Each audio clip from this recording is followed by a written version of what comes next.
lo primero que vamos a ver es qué es la luz. ¿Está bien?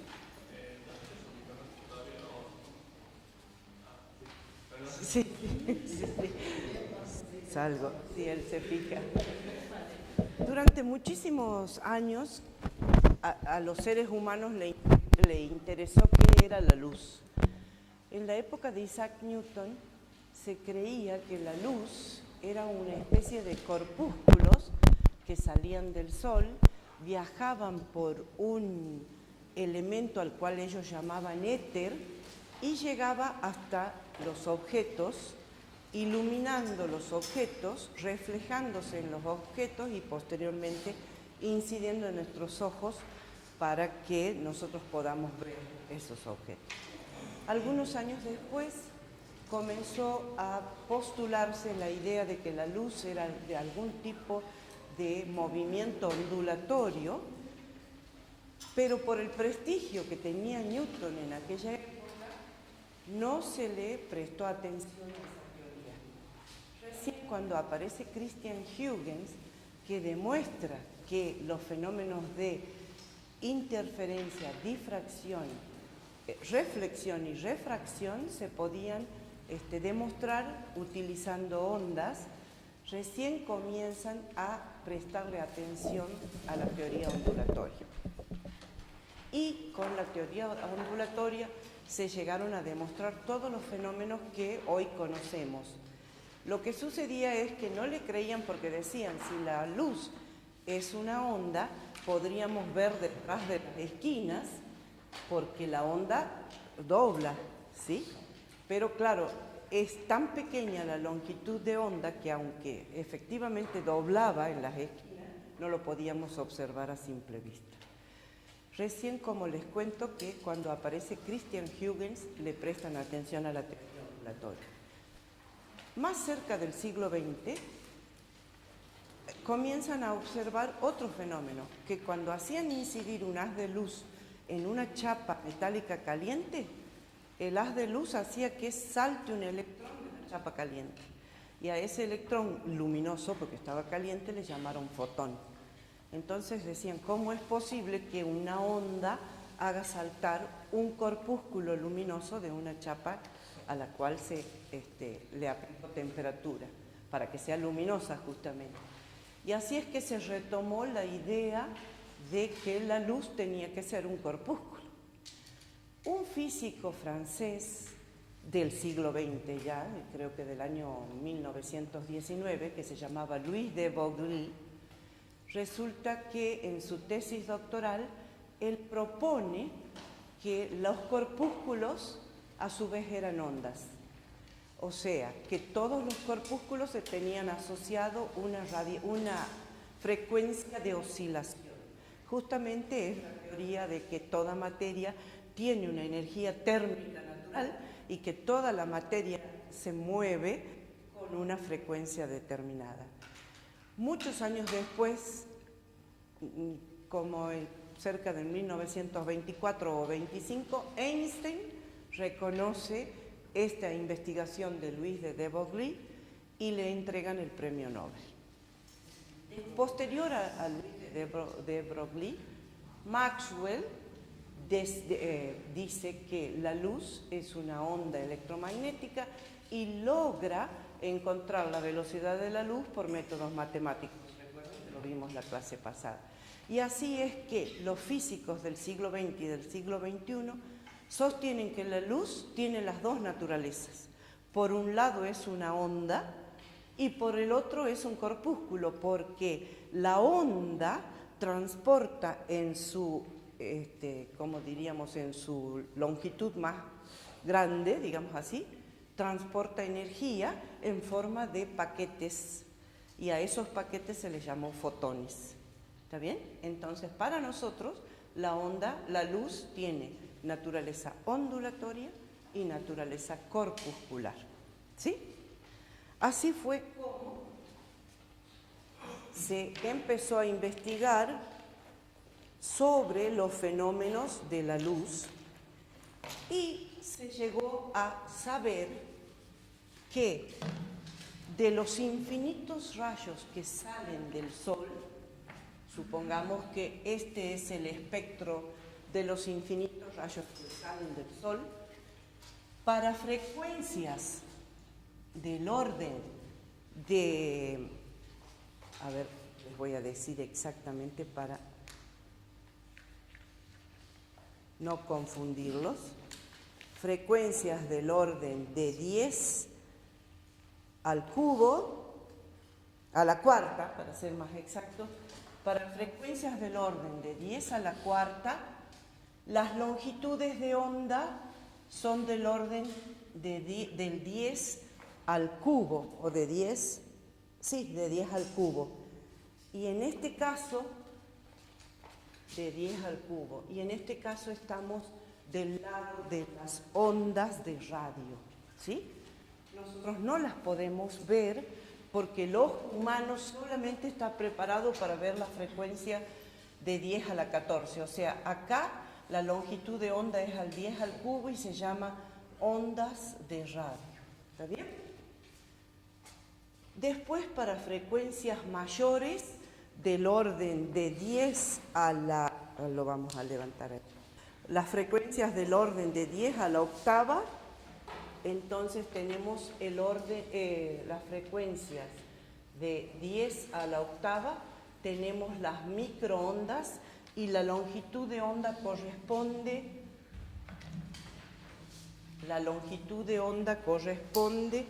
a 10 a la menos 2. ¿Está bien? Y estos son los microondas. Para frecuencias del orden de 10 a la 12, entonces tenemos el infrarrojo y la longitud de onda correspondiente es 10 a la menos 5. Van viendo que a medida que la frecuencia aumenta, la longitud de onda se va haciendo menor. Para nosotros, para los humanos, la luz visible está comprendida entre frecuencias del orden, sería de 4,2 por 10 a la 14 hasta 7,2 por 10 a la 14. O sea que observan que es un minúsculo fragmento de todo el espectro que sale del Sol. ¿Se entiende? Es muy pequeñito y dentro de ese pequeñísimo espectro están los 6 colores del arco iris, ¿sí? Que ahora les voy a poner cuáles son. Sigamos poniendo todas las frecuencias para que a ustedes les quede. Resulta que para frecuencias del orden de 10 a la 15, lo voy a poner por acá, frecuencias del orden de 10 a la 15, acá este tramito, no era este. Le dije que es la luz visible, ¿sí? Y ya les voy a contar por qué la vemos. Este tramito de acá hasta acá es la luz visible.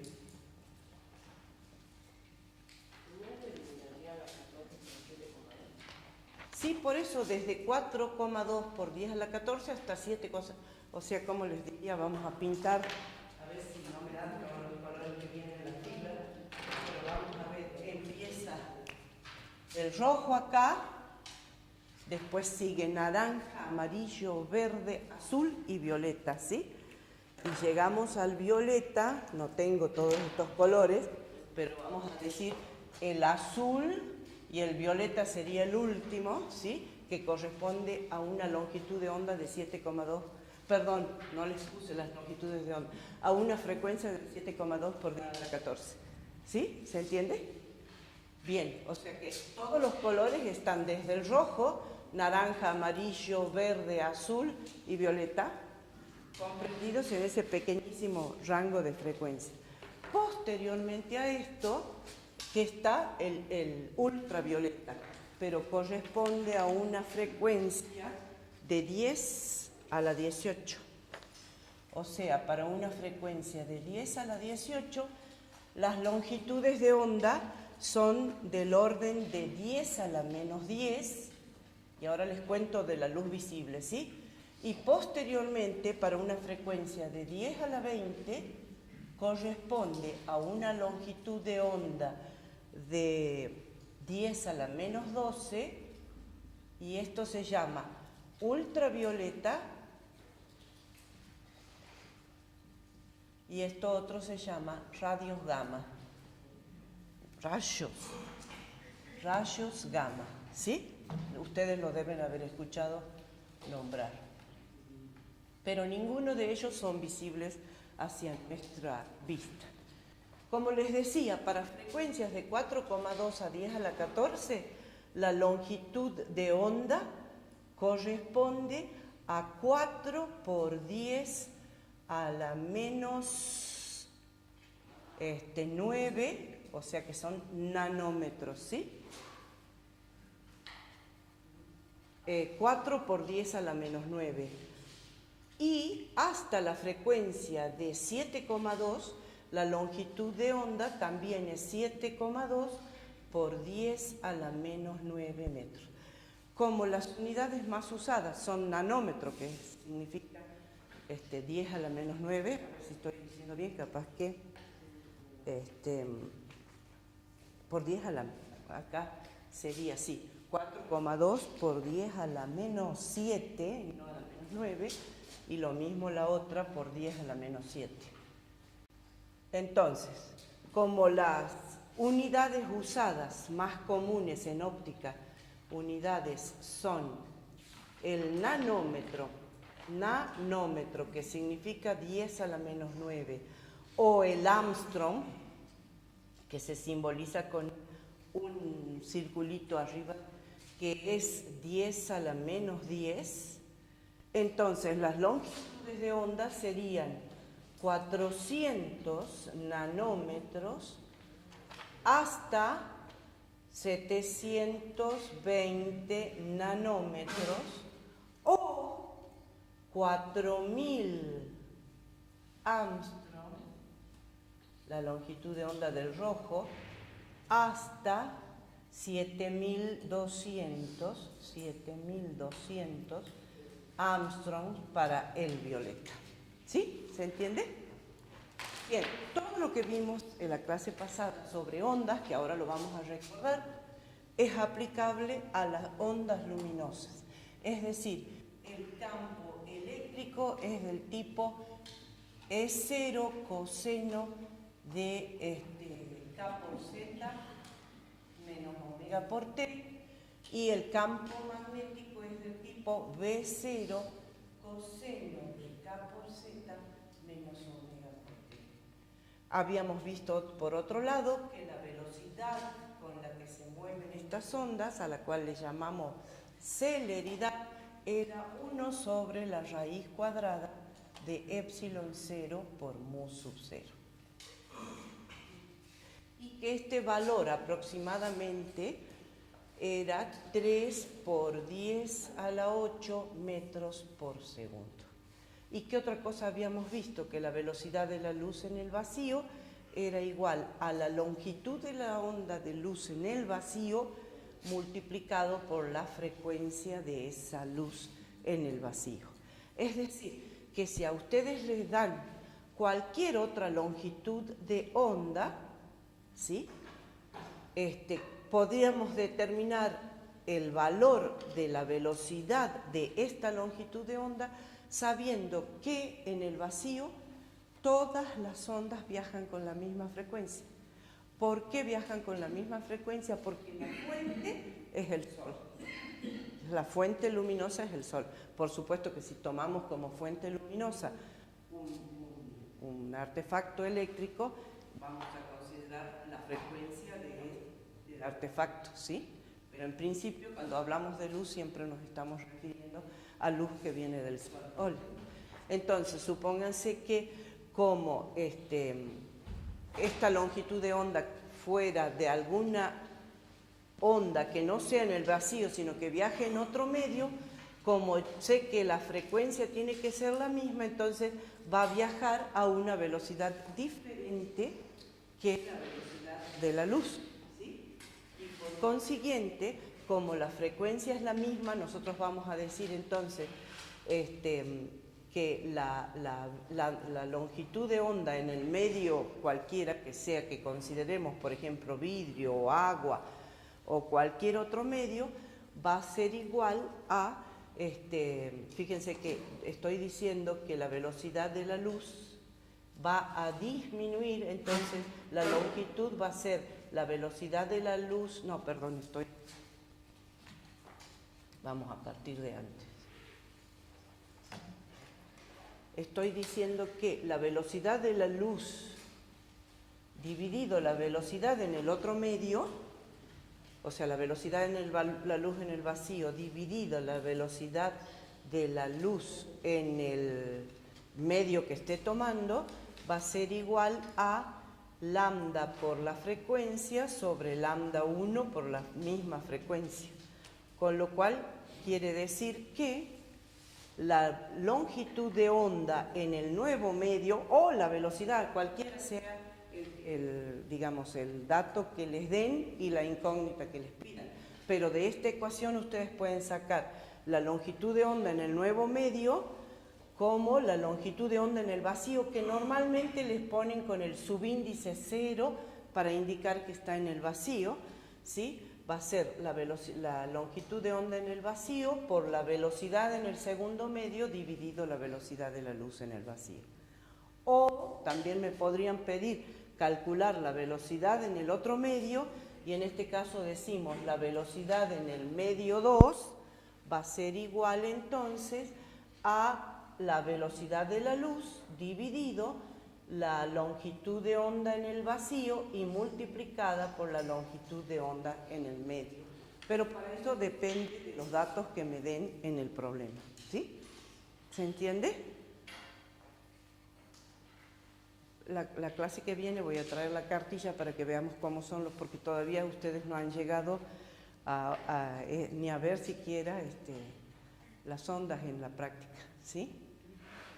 Entonces vamos a hacer algún ejercicio aquí para que vean cómo se trabaja. ¿Se entiende? En el otro medio, o sea, ¿por qué estoy hablando de esto? Supongamos que la luz viene de afuera y que pasa a otro medio, supongamos que a esto fuese agua. Entonces la luz, que sigue un camino recto, ya vamos a ver por qué, al pasar al otro medio siempre sufre una desviación, ¿sí? Sufre una desviación producto de que la velocidad en el aire es la celeridad, es decir, 8 por 10 3 por 10 a la 8, mientras que acá va a disminuir y en vez de ser 3 puede ser, por ejemplo, 2,5 por 10 a la 8. Entonces, al disminuir la velocidad, se acerca a la normal. ¿Se entiende? Ya vamos a estudiar todo esto.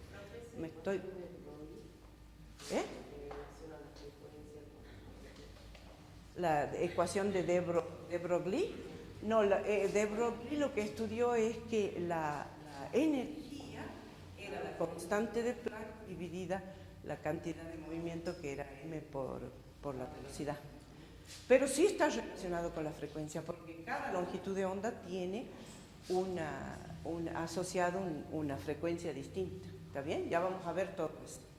Bien, entonces lo que estoy diciendo es que si a ustedes les dan de dato las longitudes de onda, pueden sacar con qué velocidad ingresa al otro medio, o viceversa, si les dan de dato la velocidad con la que ingresa al otro medio, pueden sacar las longitudes de onda. ¿Está bien? Bien. Fíjense que antiguamente se pensaba que la luz tenía velocidad infinita, porque no habían conseguido un método para medir cuál era la velocidad de la luz. Entonces, ¿cómo se llama? Ahora no me va a salir. El primer astrónomo, Galileo Galilei, propone un método de poner dos personas paradas en dos colinas que estaban separadas 10 kilómetros de distancia y les da una linterna a cada uno. Entonces, cuando uno de los observadores prendía la linterna y el otro observaba la luz, tenía que prender su linterna para medir el tiempo entre que una persona prende la linterna y el otro la observa. Pero realmente que fracasó ese intento de medir la velocidad de la luz, porque el tiempo de reacción del ser humano es más lento que el tiempo que lleva la luz en recorrer 10 kilómetros. Entonces no pudo hacerse esa medición. Un físico, creo que era francés, de apellido Fizeau, observaba los periodos de rotación de una de las lunas de Júpiter. Entonces ya les cuento cómo es el experimento que él hizo. Y cómo determinó el valor de la velocidad de la luz, por supuesto que con los errores de aquella época. Entonces, Fizeau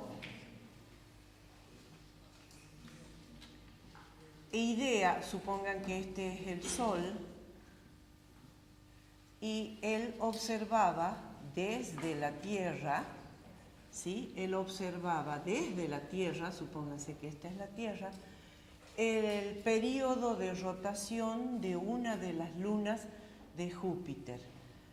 Júpiter es y la luna que él observaba era esta, que se llama Io. Y la luna giraba alrededor. Fizeau observó que el tiempo que llevaba la luz recorrer este camino, a medida que la Tierra se alejaba, porque el periodo de rotación del Júpiter alrededor del Sol son 42 días. Entonces, en el tiempo que la Tierra se venía para acá, ¿sí? Júpiter había quedado más o menos por acá y la Luna tenía que recorrer una distancia mayor. Y entonces él se da cuenta que, o sea, con las mediciones del tiempo de aquella época, se da cuenta que cuando la Tierra estaba un diámetro separado de Júpiter, le llevaba 22 segundos en ver la Luna, ¿sí? La Luna de Júpiter. Entonces así dedujo, tomando ese tiempo de diferencia y con las medidas astronómicas que se conocía, deduce que la velocidad de la luz era 2,15 por 10 a la octava metros por segundo. Por supuesto que era un error grande, pero debido a que las medidas astronómicas y las medidas del tiempo en aquella época, año 1700 y algo, no eran precisas como las que conocemos hoy. Finalmente, otro físico alemán de apellido Roemer propone otro método mucho más eficaz y al cual posteriormente el Roemer propone un método de medidas puramente terrestres, es decir, él tenía una fuente luminosa que hacía incidir sobre una lente y esta lente, por supuesto, que dejaba pasar el haz luminoso y en otra lente, no me acuerdo cómo era bien el grafiquito, ahora se los voy a poner bien, el grafiquito del... Esta es la luna de Júpiter, una de las lunas, porque tiene varias, luna de Júpiter. Esto es a título que ustedes sepan cómo han sido los experimentos, o sea, no es que tengan que hacer nada con todo este conocimiento, es para que sepan cómo se determinó la velocidad de la luz, ¿sí?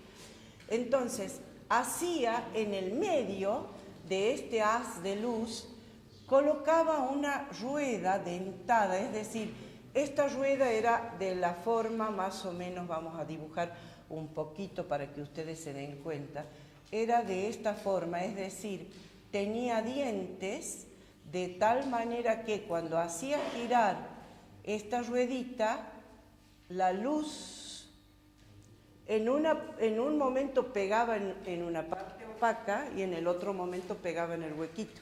Entonces él lograba que este haz de luz pase por otra lente que lo llevaba hacia el observador, ¿sí? Y pase en forma de pulsos, ¿sí?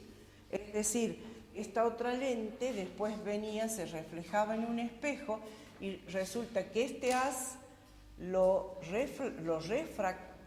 reflejaba hacia el observador que estaba por acá. Con otra lente concentraba de nuevo los rayos, ya lo vamos a analizar todo esto, y acá estaba el ojo del observador, ¿sí? ¿Se entiende? No sé, no soy buena dibujante. Bueno, la cosa es que cuando la luz en el camino de ida se reflejaba en espejo y volvía, incidía sobre un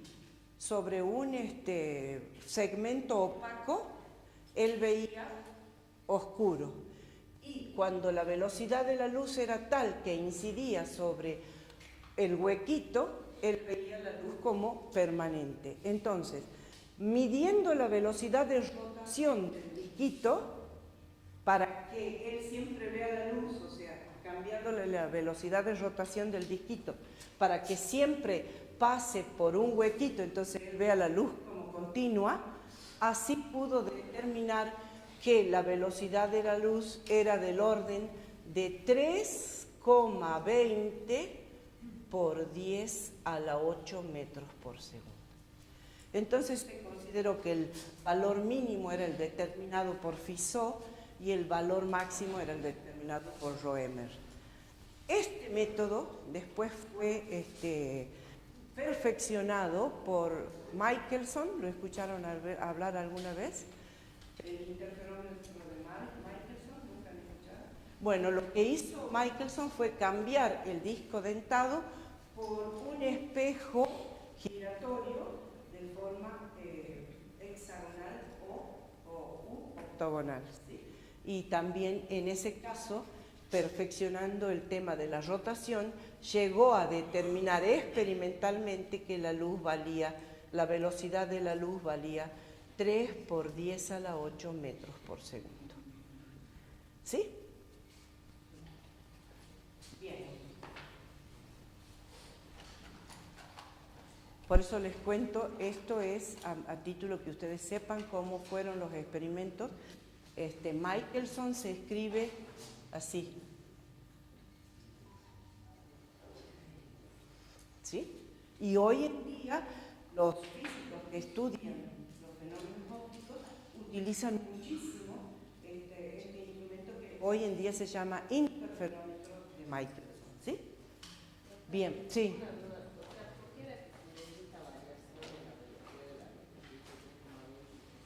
Por eso te digo, por la diferencia de medición en las distintas épocas. Imagínate que Fizeau medía astronómicamente, es decir, viendo con los